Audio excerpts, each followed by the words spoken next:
we bring you the story of a dog named Buddy. For much of Buddy's life, he was neglected, but in his final year of life, he was given a second chance, and as a result, Buddy made the most of it.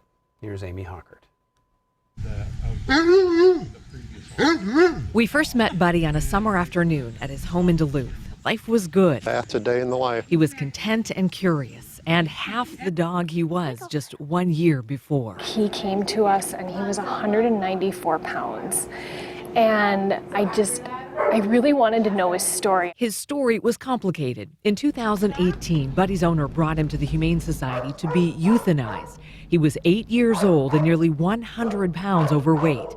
The vet team had a delicate decision to make. She told me she just felt like there was more we could do for him, that just putting down an animal just because of their size wasn't right. So they decided to try to save Buddy's life. They put him on a diet and into a foster home where he started shedding a few pounds a week. He's coming in the door wagging his tail and just a totally different disposition. A few months later, Buddy was down 40 pounds and ready to find his forever home. We didn't really want a dog per se. Bob Jones' wife, Ann, had stumbled on Buddy's photo on the Humane Society's website. I called Bob from the shelter and just said, he's a mess. I mean, those were my words. He's a mess. But it was too late. Buddy had already chosen them. Once I know it in the story, I'm screwed. Buddy was finally home, but there was still work to do. Ann and Bob set him up with a strict diet and lots of exercise. Buddy did the rest. Come on, let's go. There was zero chance of him getting up those stairs before. Sit. It looks kind of hard, but that is incredible progress. Good boy. Now he acts more like a male dog on the walks and marks and has a little bit of territory, and he loves meeting other dogs. That was in August. Buddy was finally living his best life. And then a couple of months after we met him, Buddy's story took a turn.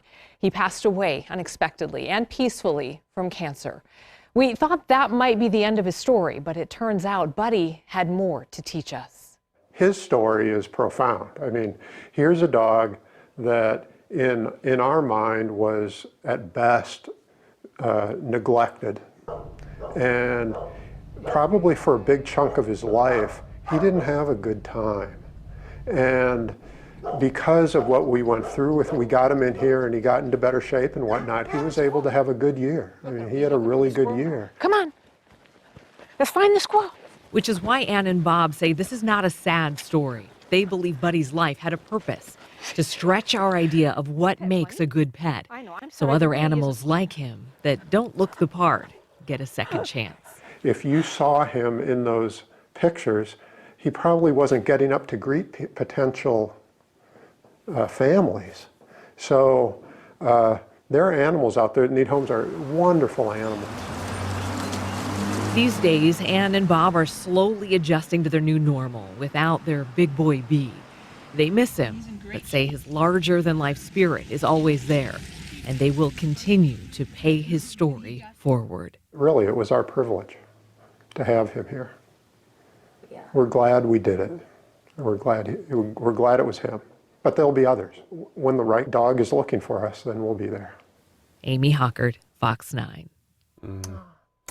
Well, Ann and Bob have 4 other pets. All of them are considered senior cats, and they hope Buddy's story will inspire others to adopt older animals. They do need homes. And also all week during our 11 a.m. news, we're going to be recognizing National Animal Shelter Appreciation Week.